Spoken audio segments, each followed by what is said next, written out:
Alors aujourd'hui, Raphaël Grumen, on parle de nutrition en automne et en hiver. C'est vrai qu'à cette époque, on a l'impression qu'on est un peu plus limité en termes de légumes, par exemple. En gros, à cette époque, sur les marchés, il suffit de regarder. Moi, j'ai l'impression qu'il n'y a que des légumes racines, des panais, des trucs un peu tristes, quoi, non ? C'est pas forcément triste, c'est des légumes qu'on n'a pas forcément l'habitude de préparer. On prépare plus facilement des tomates, Oui. des courgettes, des choses comme ça qui sont peut-être plus simples à préparer ou qui nécessitent peut-être moins de préparation. Mais il y a plein de légumes quand même en hiver qui ont des intérêts nutritionnels hyper importants. Alors justement, on parlait de ces légumes racines, donc ces légumes enterrés, les pannes et les salsifis. Bon, les carottes, j'imagine qu'on met ça dedans aussi, mais ça, il y en a un petit peu toute l'année. Ils valent quoi sur le plan nutritionnel, donc tous ces légumes enterrés, on va dire ?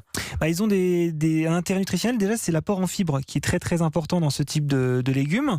On va aussi avoir tous les légumes à feuilles vertes, donc tous les crucifères, tous les choux par exemple, qui sont très intéressants aussi, notamment en vitamine B9, antioxydants, fibres également. Donc c'est aussi assez intéressant. Jimmy ? Donc ils sont riches en fibres, mais aussi en vitamines. Est-ce que c'est suffisant pour couvrir tous les besoins, notamment en hiver ? Dans les panais, les salsifis, tout ça là. En termes de vitamines, c'est pas non plus les légumes qui en contiennent beaucoup. Ce type de légumes-là, c'est pas des légumes forcément très colorés, sauf la betterave, qui est un légume qui est très intéressant.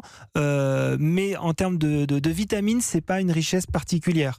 On va en trouver beaucoup plus dans les fruits.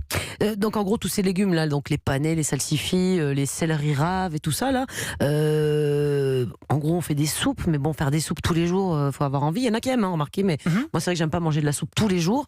On fait quoi ? On peut les cuisiner peut-être différemment. C'est vrai que moi j'aime bien les faire par exemple en gratin avec un peu de fromage gratiné dessus. C'est pas très light du coup, mais pas forcément très calorique parce que du coup c'est des légumes qui sont pas très caloriques eux-mêmes. Donc, je pense au chou-fleur par exemple, faire un gratin de chou-fleur. Le chou-fleur, ça apporte très très peu de calories, très très peu de glucides. Un petit peu de fromage dessus. Vous mettez un peu de fromage dessus, c'est pas un souci. Mais c'est vrai que c'est des légumes qui se préparent, qui se cuisinent un petit peu. D'accord. Et là, vous disiez la betterave, vous avez amorcé un petit peu là-dessus. La betterave, c'est un peu différent, c'est très intéressant sur le plan nutritionnel. Elle a une couleur un peu plus sympathique. Elle a un peu ce violet, là, joli. C'est ça, en fait, ce pigment qui donne à la couleur violette à la betterave est très intéressant parce que c'est un antioxydant. Les antioxydants, ça vient lutter contre les radicaux libres.